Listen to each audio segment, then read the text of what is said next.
Muy buenas tardes, bienvenidos un día más a Todo es Geopolítica, bienvenidos al programa en el que les contamos, repasamos, pero sobre todo analizamos todo lo que sucede en el tablero geopolítico, pendientes del protagonista del día, de la semana, del mes, seguro que también del año, pendientes de Donald Trump, mirando a los planes que tiene en torno a Ucrania, también la máxima presión que quiere ejercer sobre Irán. Vamos a mirar a la respuesta por parte de Rusia y sobre todo qué pasa en Europa, qué pasa en Ucrania, qué va a pasar a partir de ahora con la nueva administración en Estados Unidos. Donald Trump, protagonista del día de hoy y también de las últimas horas. De hecho, empezamos contándoles que el plan para resolver el conflicto en Ucrania, atribuido por Wall Street Journal al equipo de Donald Trump, asusta en estos momentos a Kiev. Esta opinión ha sido expresada en el periódico Corriere della Sera. Como señala esta publicación, el plan de Trump para un acuerdo en Ucrania aún no se ha anunciado oficialmente. En la cumbre de la Comunidad Política Europea en Budapest, Zelensky mostró bastante escepticismo sobre la promesa de Trump de llegar pronto a la paz. Al mismo tiempo, el líder ruso, Vladimir Putin, expresó su disposición a hablar directamente con Trump. Anteriormente, The Wall Street Journal escribió cuáles eran los planes del equipo de Trump, que ganó las elecciones de forma aplastante en Estados Unidos para resolver este conflicto en Ucrania. Según Wall Street Journal, los asesores quieren crear una zona desmilitarizada de 1,3 kilómetros, 1.300 kilómetros de largo en la línea del frente, mientras que Estados Unidos no enviará allí sus fuerzas de paz. Ucrania debe comprometerse a no unirse a la OTAN al menos en 20 años. A cambio de esto, Washington va a seguir suministrando armas aquí para evitar una renovación del conflicto en el futuro. Corriere della Sera sugiere que esta zona podría ser patrullada por tropas europeas. La defensa de Ucrania, esta es otra de las cuestiones fundamentales, también debería recaer sobre los hombros de Europa, manteniendo el suministro de armas, en este caso por parte de Estados Unidos. Un Trump que deja clara su posición sobre Ucrania, enseguida lo analizamos con los mejores expertos, pero también deja clara su posición con Oriente Medio, y es que el presidente electo de Estados Unidos pretende seguir con su estrategia de máxima presión sobre Irán, introduciendo sanciones adicionales destinadas a limitar las ambiciones nucleares iraníes. Sobre todo quiere sofocar los ingresos de petróleo de Irán y también cortar su apoyo financiero a los grupos que Washington identifica como terroristas, es decir, los hutíes, Hamas o Hezbollah. Sobre esta reelección de Trump ha hablado el presidente iraní Masoud Pezeshkian. Recalcaba este jueves que la victoria por parte del candidato republicano no supone ninguna diferencia para Teherán. Pendientes de Trump, hay que mirar también al otro lado, hay que mirar a los demócratas con los asesores de Harris y de Biden, que se señalan mutuamente. Ambos coinciden en una cosa, y es que el otro tiene la culpa de la victoria de Donald Trump. Biden basó toda su presidencia en impedir que Trump regresara a la oficina oval. Fracasó, por lo que alguien debe asumir la culpa. En torno a esta cuestión hay, bueno, pues todo tipo de cuestiones, sobre todo tipo de culpas que se reparten tanto la campaña de Harris como la de, en este caso, Joe Biden. Algunos en el equipo de Biden piensan que Harris debe utilizar más al propio Biden, aunque se equivocara, a pesar de que sea impopular y a pesar de que sea propenso a cometer errores. También hay frustración interna porque la campaña de Harris terminó endeudada. Se habla de unos 20 millones de dólares que debe la campaña de la vicepresidenta Kamala Harris. Pendientes de esta cuestión, terminamos mirando a Rusia, y es que el Kremlin ha declarado hoy que la disposición del presidente ruso, Vladimir Putin, al diálogo con Donald Trump no supone un cambio en los objetivos de la operación militar especial de Rusia. Decía Peskov, el presidente Putin nunca ha dicho que los objetivos de la operación militar especial cambien, por el contrario, ha repetido que siguen siendo los mismos. Recalcó que es un asunto que concierne a los intereses de la seguridad de Rusia, de los rusos que viven allí, y que, por tanto, Putin, en su intervención ayer en el club de debate Valdai, no habló de cambios de objetivos, sino de que esté abierto al diálogo para solucionar este conflicto. Pendientes de Donald Trump, de los demócratas y también de la posición, de la respuesta por parte de Rusia, llega pues, el momento del análisis de los expertos. Hoy tenemos con nosotros a Abud Ongi, analista geopolítico. ¿Qué tal, Abud? Buenas tardes. Hola Sergio, un gusto como siempre.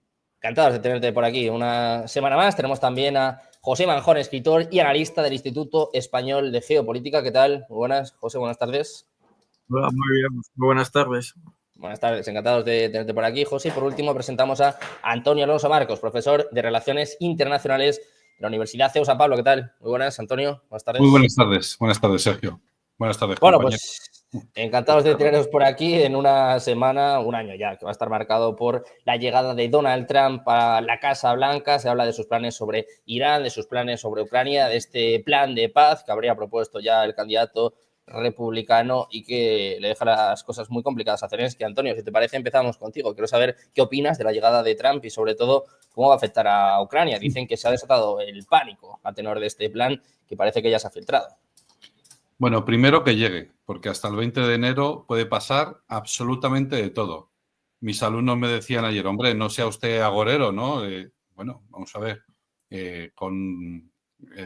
hace 4 años pasó el 6 de enero y nadie apostaba porque algo así fuera a pasar. Pero, hombre, al pobre Trump lo han intentado matar 4 veces, pues dicen que no hay quinto malo, ¿no? Entonces, pues bueno, pues en fin, crucemos los dedos y pensemos que todo va a seguir, no por Trump, sino, digamos, por todo el sistema americano, por pensar y confiar en la estabilidad del sistema americano, pues que todo va a seguir, digamos, la normalidad, ¿no? Así como pasó el poder de Reagan a Bush, de Bush a Clinton, etcétera, etcétera. Bueno, pues ahora va a haber un traspaso pacífico de poderes y que no va a pasar nada extraño.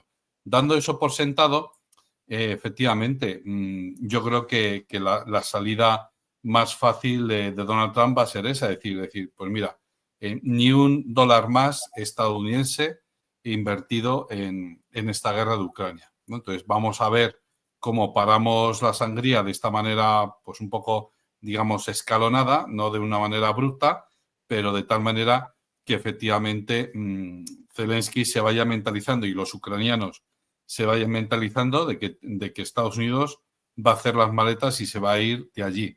Esto es casi imposible de pensar por 2 razones. Una, por el lado americano y otra, por el lado ruso.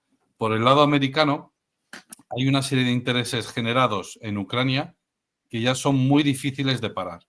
Es decir, se les ha hecho una serie de promesas, por ejemplo, a Vanguard, a BlackRock y a una serie de personas, de empresas, quiero decir, se les ha hecho una serie de ofertas y de promesas que ahora es muy difícil retirarse, de tal manera que aunque sea en pago por todo lo que ya se ha gastado Estados Unidos allí, va a ser poco, ¿eh? Es decir, si ahora mismo se retira Estados Unidos, lo que les quede a los ucranianos allí va a ser poco para poder pagar a Estados Unidos todo lo que ya ha invertido en aquel sitio. Por lo tanto, parece que todo está abocado, aunque se deje de pagar, pues hay una serie de intereses creados y la guerra continuará para adelante. Ojalá que no, ojalá me equivoque, ojalá diga Donald Trump, cortamos el grifo y se acabó y entonces Zelensky ya no le queda más remedio que huir del país y dejar que otro sea quien maneje la barca de Ucrania. Y por el otro lado, que decía, por la parte de Rusia.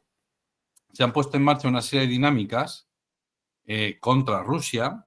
Se ha generado en el establishment ruso una mentalidad, una creencia de que Occidente, y cuando digo Occidente me refiero a los países de la OTAN y quien maneja la OTAN, principalmente Estados Unidos y el Reino Unido, Occidente va por Rusia y que si no es ahora, será dentro de 10 años. Es decir, que si ahora paran la guerra de Ucrania, en 10 años volverá una guerra contra Rusia, pero ya a por todas. Entonces, esa mentalidad se ha instalado cada vez más en Lavrov, en Medvedev, y ojo porque Putin pues no lo quiere ver, o no lo quiere ver así, pero la verdad es que ya no le está quedando más remedio, de tal manera que él públicamente no ha descolgado el teléfono y le ha llamado por teléfono a Donald Trump para felicitarle por su victoria. No le puede felicitar por su victoria y atención a la razón, al motivo, porque considera que Estados Unidos es un país hostil contra Rusia, está luchando contra Rusia. ¿Vale? Entonces, ya digo, imaginemos que ahora mismo, a día de hoy, Estados Unidos deja de enviar armas. ¿Se para la guerra? Pues muy probablemente no, porque por el lado americano hay una serie de intereses creados y por el lado ruso ya los propios americanos han puesto en marcha en los rusos una serie de dinámicas muy difíciles de parar. La única manera que cabría de parar esto es que Donald Trump viajara en persona a Moscú y allí firmara la paz con Putin. De tal manera que dice, bueno, pues esto ya no es que Estados Unidos es nuestro enemigo, podemos darle un pequeño voto de confianza. Yo ya digo, a día de hoy, Reino Unido y Estados Unidos son considerados beligerantes por Rusia. Lo dicen públicamente, ya no lo dicen en privado, lo dicen públicamente. Y esto, yo digo, esta dinámica es muy difícil de parar si no hay una derrota clara a favor de uno de los bandos.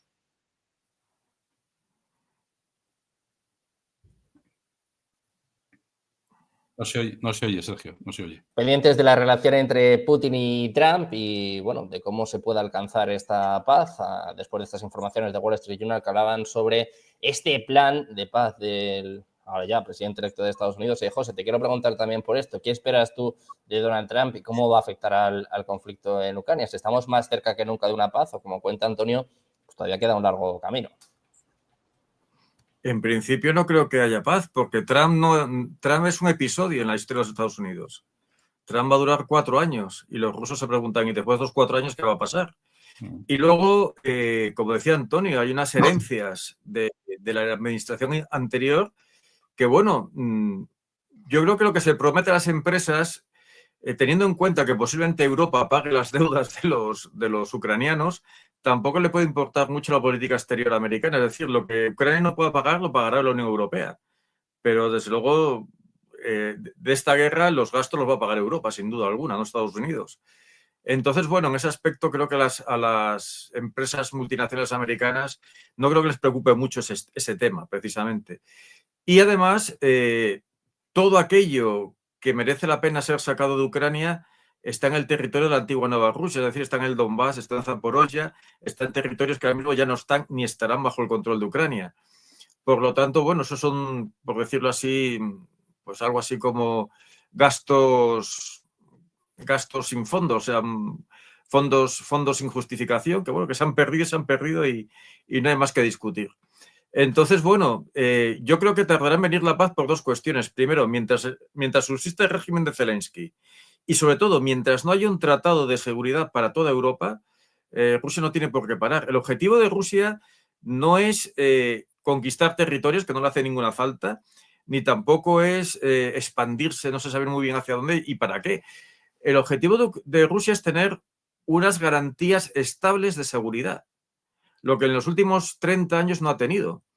Entonces, claro, el objetivo de Rusia no es dominar Ucrania, porque no le hace falta. Lo que sí le hace falta a Rusia es saber que Ucrania o los países bálticos o Finlandia no van a ser usados como un trampolín contra ella. Es decir, un tratado de seguridad en Europa pondría fin no solo a la guerra en Ucrania, sino a muchísimos conflictos posibles. El problema es hasta qué punto la OTAN va a ser capaz de asumir lo que sería una derrota. Significaría no que los países europeos del este abandonen la OTAN, podrían seguir en la OTAN. El problema sería que todo el armamento estratégico de Estados Unidos tendría que estar situado donde estaba en los años 80, donde estaba, por ejemplo, en el año 86-87. Y bueno, eso sería un importante paso atrás, porque tanto Suecia como Finlandia, como Polonia, como los bálticos están pidiendo a gritos que les pongan bases con misiles nucleares. Y evidentemente, la paz no va a ser simplemente por Ucrania. Eso que quede muy claro. Rusia no va a pedir únicamente una paz por Ucrania. Para empezar, porque a Ucrania la puede derrotar. En cuestión de meses, quizá un año y un poquito más si llega, pero en cuestión de meses, Ucrania va a quedar agotada por muchas armas que le manden. Pues es una cuestión de personal humano. Entonces, Rusia ahora mismo, el tiempo corre en su favor, Rusia lo sabe y va a jugar sus cartas. Y segundo, no va a tolerar que el escenario ucraniano sea el mismo que ha sido en los últimos 10 años. Eso es seguro. Y por lo tanto, ni Poroshenko, ni Zelensky, ni nadie que haya participado en la acción política ucraniana en los últimos tiempos merece la menor confianza a Moscú.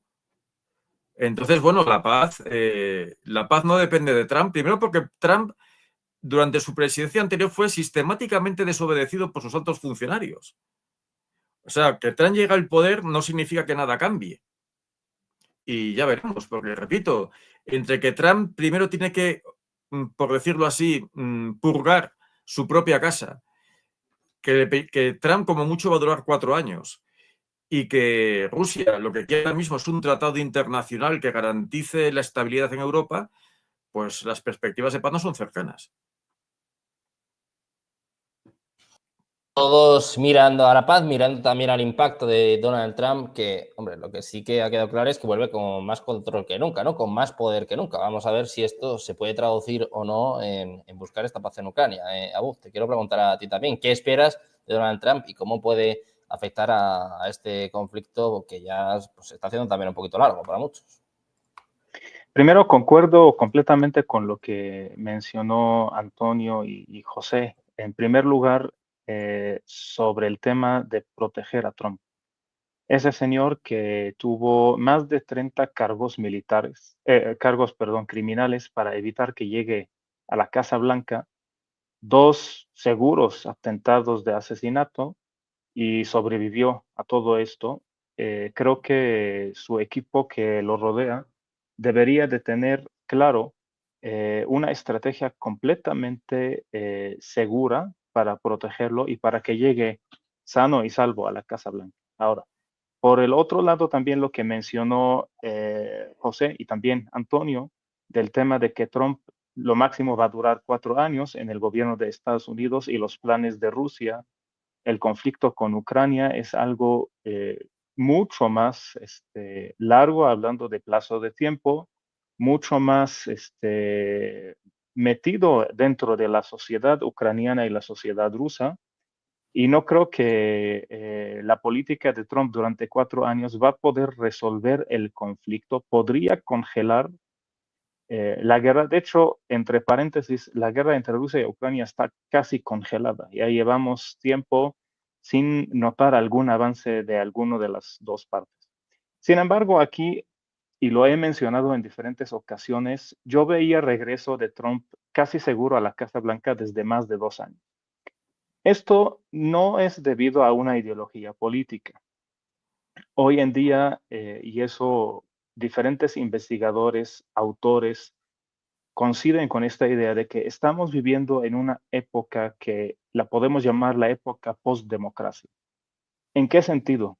En que los votantes en todos lados del mundo, esto es un fenómeno global, están votando no de acuerdo a la ideología política, sino de acuerdo al modelo de administración pública que representa el candidato.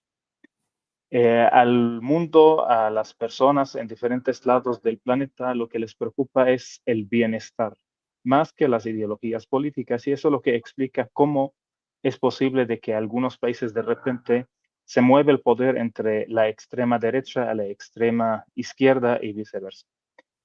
Basándonos en esto, si nos preguntamos cuál es el modelo de Donald Trump, pues Donald Trump es una representación muy fiel de un modelo de administración pública que le llamamos el modelo gerencial.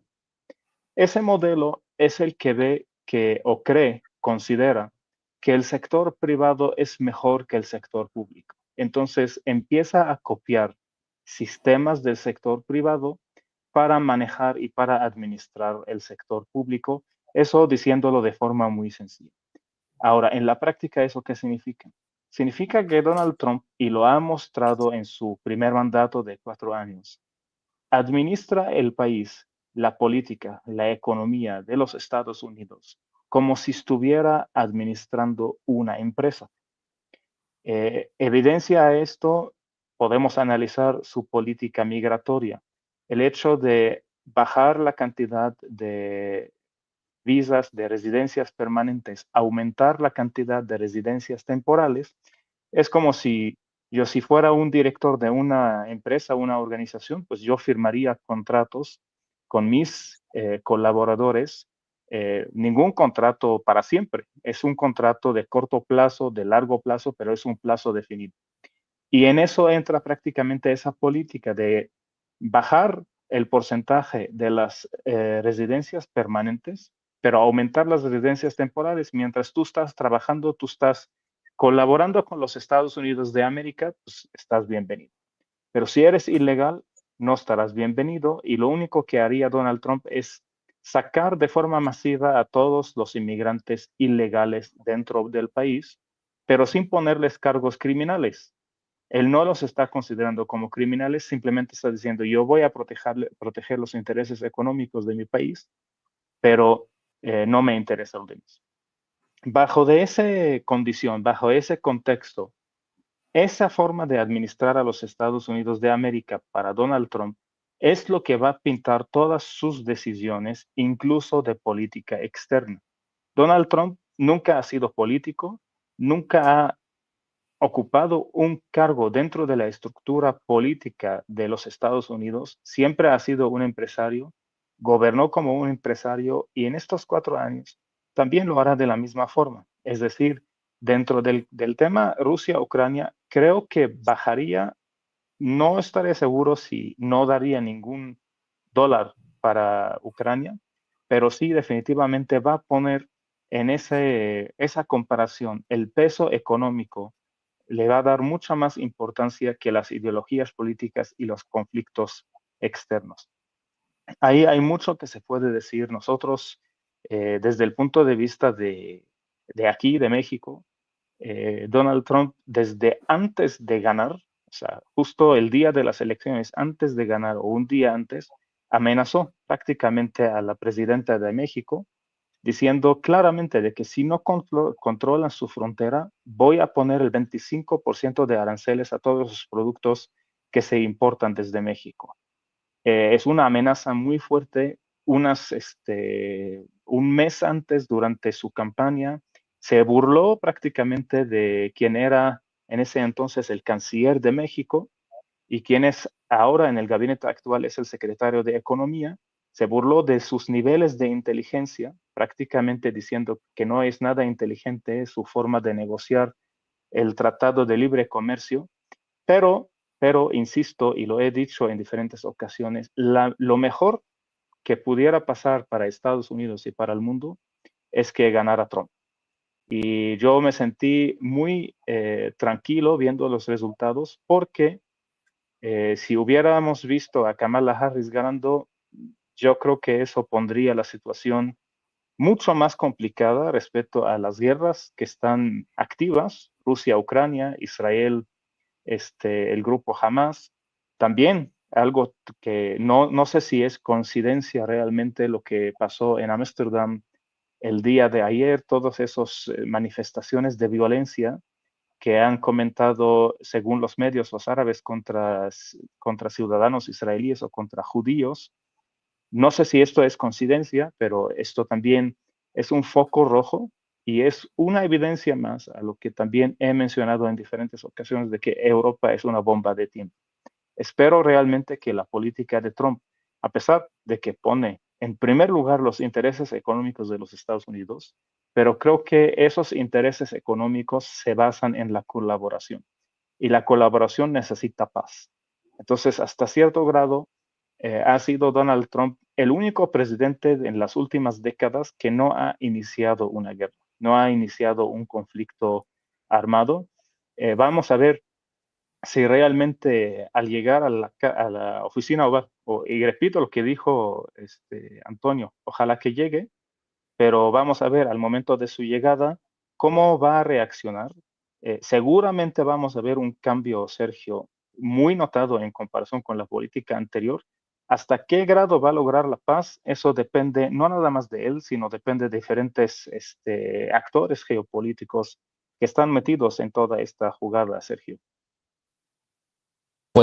No sé, vamos conociendo cuáles son los planes de Trump con Ucrania y también vamos conociendo que no tiene nada que ver su postura con Ucrania con su postura al otro conflicto abierto en estos momentos, al conflicto en Oriente Medio. Sabemos la cercanía de Trump con Netanyahu, eso lo tenemos todos clarísimo, y además sabemos que tiene una cuenta pendiente con Irán, se ha relacionado precisamente a grupos iraníes con los intentos de asesinato, con los hackeos a su campaña. Trump, antes de las elecciones, decía, no queremos dañar a Irán, pero no vamos a permitir que tenga armas nucleares. Antonio, ¿qué esperas por parte de Trump en este conflicto en Oriente Medio y hasta dónde crees que van a llegar los ataques a Irán? ¿Vamos a ver una escalada entre Israel e Irán y también que Estados Unidos se involucre aún más en el conflicto? Pues aquí la verdad es que hay que combinar, digamos, dos factores y, por supuesto, yo no tengo una bola de cristal para decir va a suceder esto o lo otro. Pero el primer factor es que subrayaba Abud, que es que Donald Trump no inició ninguna guerra, esto es cierto, mantuvo alguna de las que de las que ya había. Por ejemplo, se cargó al líder del Estado Islámico, mató o mandó a asesinar, quiero decir, a uno de los generales más respetados en Irán. Es decir, que sí que llevó a cabo, digamos, operaciones muy quirúrgicas, pero es cierto que no inició ninguna guerra a escala regional en Oriente Próximo. Esto hay que reconocerlo, ¿no? Pero por otro lado, efectivamente, que Donald Trump es mucho más sionista que Biden, eso es evidente. Lo que yo le veo mucho más inteligente en ese sentido, de que él es un hombre de negocios, al fin y al cabo, esto lo hemos subrayado todos, él es un hombre de negocios, entonces para los negocios lo que está bien es que exista paz, que exista la estabilidad, y entonces a él no le interesa remover ese avispero. Yo creo que él va a echar un jarro de agua fría sobre las expectativas de Israel, le va a proteger en todo momento, él va a mostrar los dientes contra Irán en todo momento, pero también le va a decir a Israel, lo siento, majete, que tienes que ir cerrando este capítulo porque no podemos involucrarnos en una guerra a gran escala aquí en Oriente Próximo. Este no es nuestro interés tampoco es Ucrania, nuestro interés, nuestro foco de atención está en China y en el comercio en el Pacífico, que esa es nuestra puerta, digamos, para el futuro, para nuestro desarrollo, para el futuro de Estados Unidos, para el desarrollo económico de Estados Unidos. El punto, digamos, principal de atención de Donald Trump, lo que será su principal atención en los próximos 4 años, no es la política exterior en el sentido de, venga, vamos a desplegarnos de nuevo por todo el planeta, a ver dónde podemos estar, hacernos presentes y tal, sino que ya como dijo en su anterior estrategia de seguridad, la del año 2017, hay que volvérsela a leer, dice, bueno, pues seguiremos buscando aliados y aquellos que piensen como nosotros, los like-minded partners, pues bueno, pues seguiremos trabajando con ellos. Tenemos un par de adversarios que, digamos, a los que tenemos que prestar más atención, pero de luego nuestra amenaza principal es el terrorismo. Entonces tenemos que luchar contra el terrorismo. Esa es, digamos, su única amenaza. Dice, pero con el resto de países, pues bueno, pues mantendremos un diálogo abierto, y esto lo puso en manifiesto él pues cuando visitó Corea del Norte, porque es el primer presidente de Estados Unidos que pone un pie en Corea del Norte. Bien es cierto que es en esa zona un poco neutral, un poco extraña, pero es a justo ese momento, ese sitio en el que él puso el pie fue Corea del Norte. Bueno, puede ser muy estrambótico, puede ser un hombre de negocios, puede ser un tiburón de Wall Street, le podemos llamar todo lo que quieras, pero yo digo que hay que combinar esos dos aspectos. Primero, que es un sionista, esto es cierto, va a apoyar a Israel en una hipotética guerra Irán-Israel, por supuestísimo, Estados Unidos va a apoyar a Israel, pero no le va a apoyar ciegamente, porque no está en el interés de Estados Unidos en estos momentos verse involucrado en un conflicto a gran escala o que escale pues a más todavía contra Irán. Yo creo que eso no está en el ánimo de Donald Trump, siendo así que él es muy consciente de que Irán no puede ser nunca un Estado ni siquiera de diálogo, con el que poder dialogar. Se puede dialogar con Kim Jong-un, se puede dialogar con Xi Jinping, se puede dialogar con Vladimir Putin, pero desde luego con el régimen de los ayatolás, yo creo que él, en su concepción, él tiene bien claro que no, que hay que huir de cualquier de cualquier elemento, de cualquier reunión que huela a acercamiento a Irán. Principalmente porque él también lo señaló así en contra de Barack Obama. Barack Obama se ha acercado a Irán, les ha ofrecido este acuerdo de desnuclearización o de progreso, de progresivamente ir acercándose a la energía nuclear. Eso lo rechazó de plano Donald Trump y, por lo tanto, yo creo que no está en el interés de Donald Trump seguir en la guerra de Ucrania, pero tampoco está en el interés de Donald Trump seguir en la guerra de Israel contra Irán. Y, por supuesto, va a trabajar para que, creo yo, para que esa situación no escale a más. Ahora bien, de nuevo, como en el anterior conflicto, vamos a ver qué fórmula se busca. para desescalar, porque se han puesto en marcha una serie de dinámicas que ya son muy difíciles de parar. Pendientes de Donald Trump, de su postura con Irán y sobre todo de cómo afecta su llegada también al conflicto en Oriente Medio. José, te quiero trasladar la misma cuestión. ¿Qué esperas en este conflicto? ¿Hasta dónde va a llegar Israel con la llegada de Donald Trump? Y sobre todo, si en Irán debe haber preocupación. Decían en las últimas horas que Trump no busca un cambio de régimen, o sea, no busca ir contra Jamenei en principio. Hombre, si Trump presiona al máximo a Irán, lo que va a hacer es reforzar el régimen iraní. Posiblemente una opción que no se ha experimentado para debilitar al régimen iraní es un acercamiento más liberal, más economicista y más de prosperidad. Las elecciones iraníes están dando la victoria a los moderados. Entonces, bueno, yo creo que Irán no es un país monolítico. Ahora, eso sí, si se ve atacado, evidentemente la gente cierra filas, como es normal. Entonces, no sé yo hasta qué punto una política de presión y simple presión y amenaza no sirva para otra cosa más que para endurecer y para crear un mayor consenso social en torno al régimen iraní. Que bueno, la República Islámica, recordemos que tiene, cuando hay elecciones, siempre, normalmente, el voto es moderado y en las capitales más. Entonces, bueno, si Estados Unidos decide optar por una presión belicista sobre Irán, lo que va a hacer es todo lo contrario de lo que se conseguiría con negociaciones pacíficas. Y recordemos además que, bueno, en Irán la actitud del Jamenei normalmente es de no entrometerse en la política diaria. O sea, solamente cuando hay asuntos muy, muy importantes entra el líder supremo en acción, si no, no. Entonces, no sé, repito, sería cuestión de tomarse en serio Irán, estudiar a su sociedad y ver qué otras alternativas hay. Por otro lado, soy bastante pesimista por una cuestión, por el cambio de gobierno que ha habido en Israel, que ya era como el remate. Yoav Galán era un individuo muy, muy duro, tremendamente duro, pero se manejaba dentro de los esquemas de realismo político. Digamos que era el último anclaje en la realidad que quedaba en el gobierno israelí. Y ya sabemos lo que ha pasado con él hace 2 días.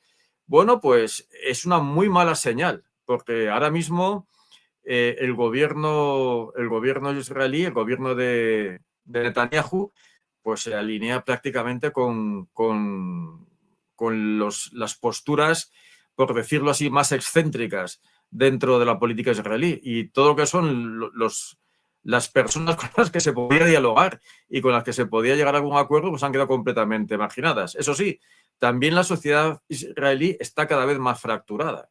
O sea, cada vez más gente se da cuenta de que esto no va a ningún sitio, de la campaña en el Líbano ha sido un fracaso, de que, bueno, tener tantos frentes abiertos solamente ha servido para arruinar a la nación, y me imagino que algún tipo de reacción debe de haber.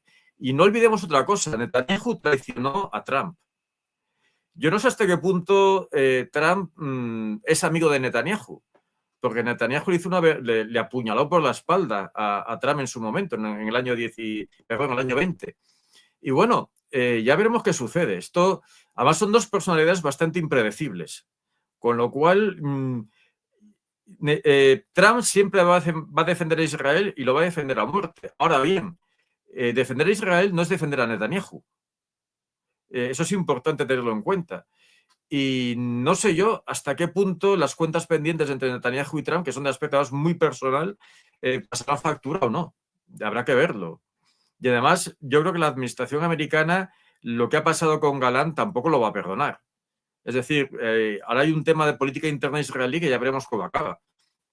Y además, para acabar, la política económica que pretende implementar la administración Trump implica un repliegue geoestratégico. O sea, no puedes tener tantos frentes abiertos, estar metido en Ucrania, estar metido en Oriente Medio, en el mar de China, en cualquier país africano donde se líe un pequeño conflicto. No se puede estar en todos sitios con tantas bases alrededor del mundo y pensar que puedes arreglar tu política interna.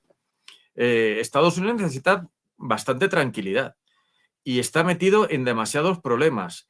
Y ya veremos si Trump es capaz de salir de esos problemas. Porque una vez que una nación se embarca en ciertas aventuras, es muy difícil salir de ellas. Por mucho que el propio Trump quiera. Que en el caso de Ucrania puede que quiera, pero en el caso de Israel no. Y repito, lo he dicho muchas veces, ya soy un poco pesado, pero muchas veces son los aliados secundarios, los protagonistas secundarios, los que organizan el gran lío. Las grandes potencias suelen ser más cuidadosas, pero darle carta blanca a un aliado secundario siempre es muy peligroso. Todos pendientes de lo que pase con Israel, con Irán y sobre todo el efecto que tenga la llegada de Donald Trump a Abbott. Te quiero trasladar esta misma cuestión. ¿Qué impacto crees que va a tener el ya presidente electo? Y lo que decía antes, si en Irán deben estar o no preocupados. Dos temas, Sergio, que valdría la pena destacar. Algo que podemos decir que Donald Trump lo ha manejado de forma perfecta, y no sé si es gracias a él, a su inteligencia personal o a sus asesores, pero las estrategias de comunicación política, Donald Trump la ha manejado a la perfección y hemos visto un gran ejemplo en su campaña. ¿Por qué estoy mencionando el tema de la comunicación política? Si se acuerdan, durante sus primeros 4 años de mandato, Donald Trump destacó, o más bien generó ese conflicto con Irán al final de su mandato. Durante los 4 años, sí hubo algunos comentarios, hubo algunos conflictos, entre paréntesis, mediáticos entre Irán, entre Estados Unidos, pero al final de su mandato es donde estuvo ese pico de interés mundial en lo que él dijo, su amenaza a Irán, y muchos decían ya va a empezar la guerra entre Estados Unidos e Irán. No empezó nada porque simplemente Donald Trump utilizó al tema de Irán y su programa nuclear dentro de una estrategia de comunicación política para fortalecer su presencia mediática y para fortalecer la campaña que él iba a comenzar en poco tiempo después. Bajo ese contexto, número uno, y después relacionando con lo que dije anteriormente del tema del manejo de la economía de Estados Unidos, veo a Donald Trump capaz de negociar ofreciendo cualquier cosa, hablando de política externa, para fortalecer la economía interna. El primer punto que va a ver Donald Trump llegando a la Casa Blanca y a la oficina oval es el tema económico de los Estados Unidos. Les daré un ejemplo muy simple.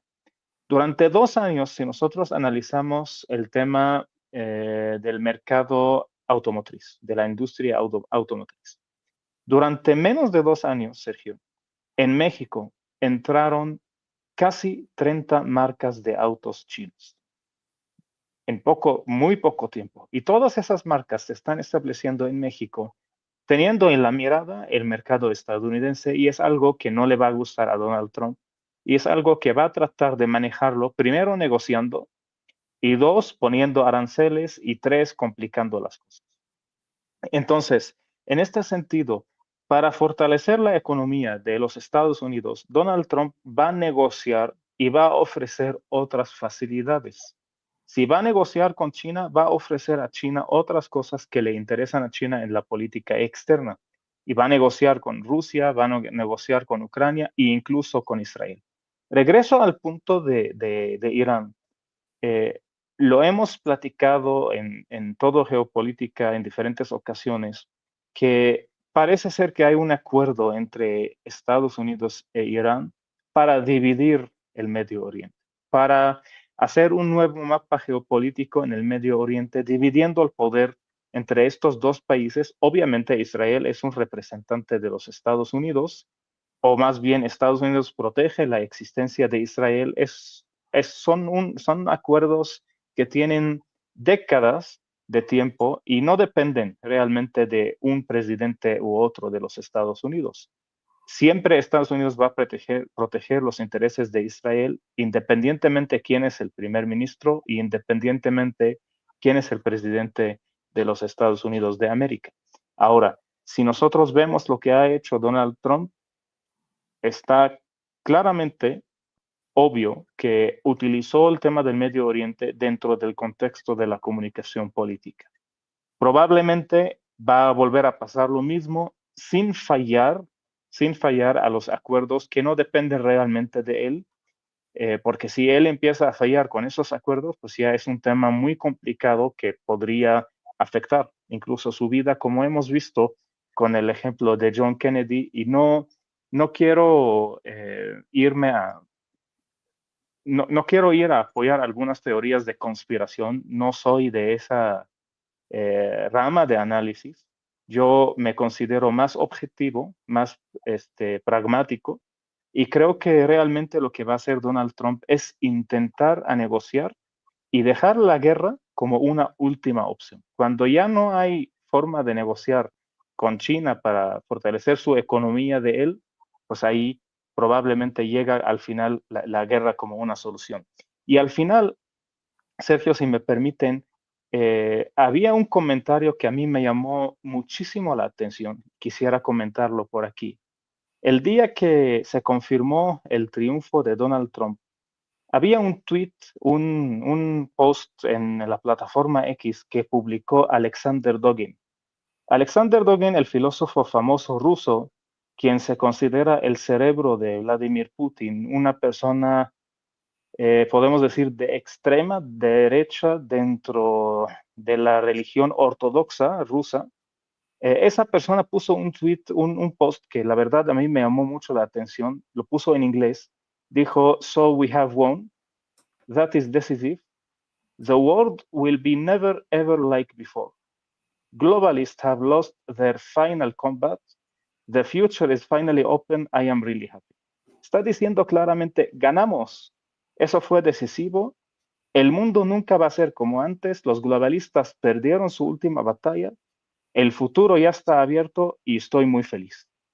¿Cómo podemos explicar que esa persona que prácticamente alimenta la ideología de Vladimir Putin está diciendo con el triunfo de Donald Trump, ganamos? Y está atacando a los globalistas diciendo que perdieron su última batalla.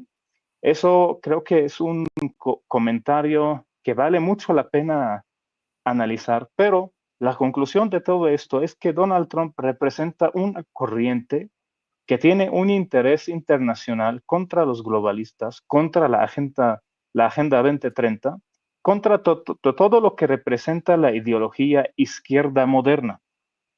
La ideología izquierda moderna que habla de temas de la Agenda 2030, habla de temas de derechos humanos, habla de temas de todo lo que tiene que ver con toda esa agenda que ya lleva años alimentándose, pero sin embargo no hay que olvidar lo que dije al principio, es un empresario.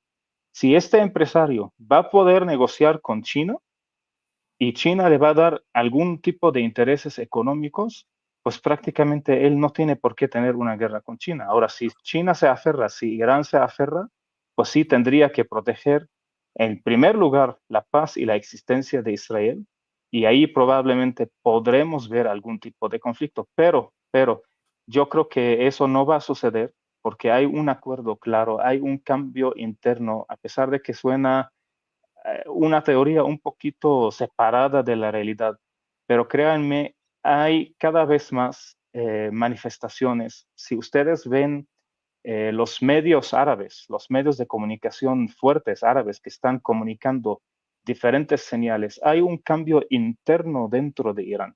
Lo que mencionó hace rato Antonio de que Ayatollah normalmente, no me acuerdo si fue Antonio o José, perdón, pero Ayatollah no sale realmente a opinar de temas políticos.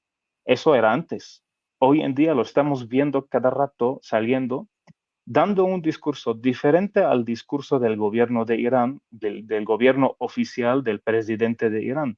Eso explica realmente un cambio interno que se está cociendo dentro de esa sociedad, y probablemente el interés de Donald Trump es alimentar este cambio para que haya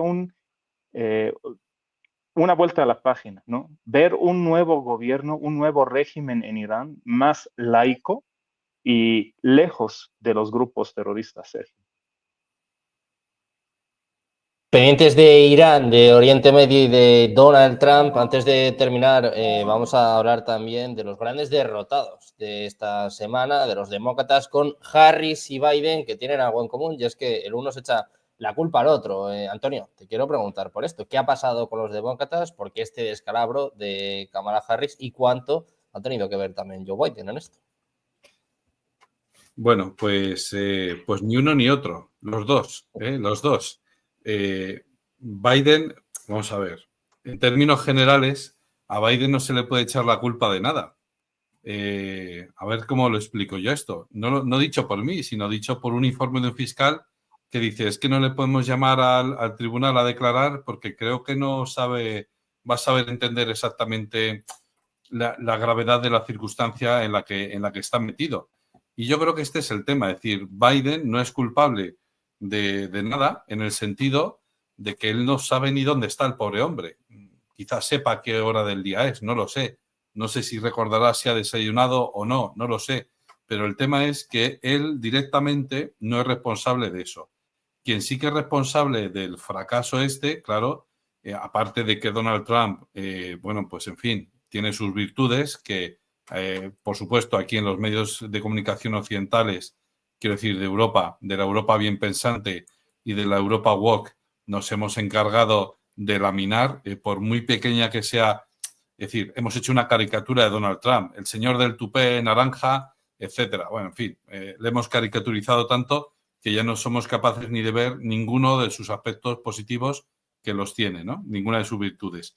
Pero digo, en el otro lado, es decir, ¿quién ha apoyado, quién ha empujado desde el otro lado para que Donald Trump saliera elegido? Efectivamente, ya digo, no es Biden, es las personas que yo no sé quiénes son, que dirigen en estos momentos el Partido Demócrata y las personas que manejan en estos momentos, quiero decir, hace 6 meses, a Biden, ¿no?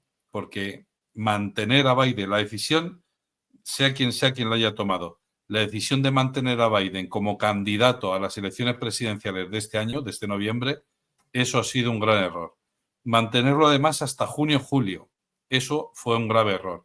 Porque si esa decisión la hubieran tomado hace un año, pues a lo mejor podrían haber puesto a Kamala Harris, les habría dado tiempo a sacarla de paseo, a llevarla a todos los mítines y tal.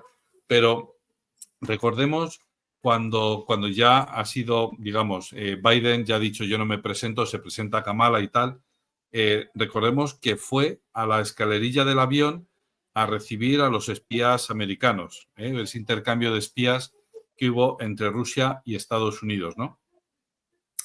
Recordemos que Kamala Harris allí no pintaba absolutamente nada y quedaba como un pegote. Es decir, como es la candidata, tiene que estar aquí y aparecer en la foto.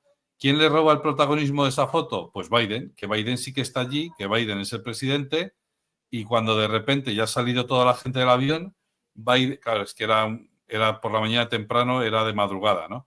Biden se piensa que él está allí en el aeropuerto para coger el avión y entonces se sube al avión. Entonces, ¿de quién es la culpa de que haya ganado Trump? Pues aparte de sus virtudes, pues toda esta serie de fallos a la hora de no saber decir quién puede ser un candidato alternativo a Trump, ¿no? El mensaje que se ha lanzado durante el último año es: no tenemos a nadie mejor que a este señor para competir contra Trump. Y luego, en los últimos 3 meses, que hay que reconocer, o 4 meses, desde junio, hay que reconocer que es muy poco tiempo para vendernos la idea de que Kamala Harris es una candidata más o menos asequible y alternativa a Donald Trump. ¿Por qué? ¿Por qué digo esto? Porque durante los otros 4 años anteriores, los 3 años y medio anteriores, Kamala Harris ha estado escondida en un baúl.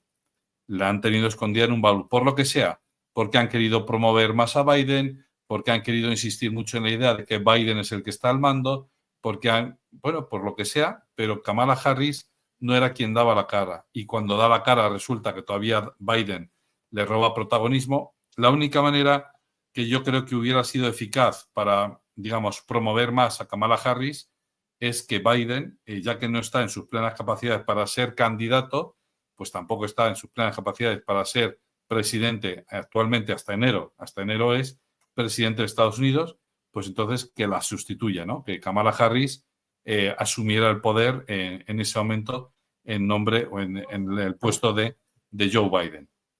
Esa era la única manera en el que en estos 4 meses todavía podría haber dado la batalla, pero no ha sido así. La cuestión es que yo creo que quien dirige el Partido Demócrata bueno, pues son estas familias, ¿no? Los Obama, los Clinton, etcétera, y que al final algo me dice a mí que dentro de 3 años, o incluso menos, incluso antes, veremos quién va a ser la sustituta, insisto, la sustituta de Kamala Harris, y será muy probablemente quien pueda tener todavía alguna chance, ¿no? Alguna oportunidad para disputarle el puesto o a Donald Trump o dentro de estos 4 años a Vance o a quien se quiera presentar o a quien sea que van a presentar los republicanos. Y esa otra candidata, entiendo yo, que la única que puede hacerle sombra y que puede tener ciertas posibilidades de ganar puede ser Michelle Obama, ¿no? Porque así como Hillary Clinton se hizo bastante odiable o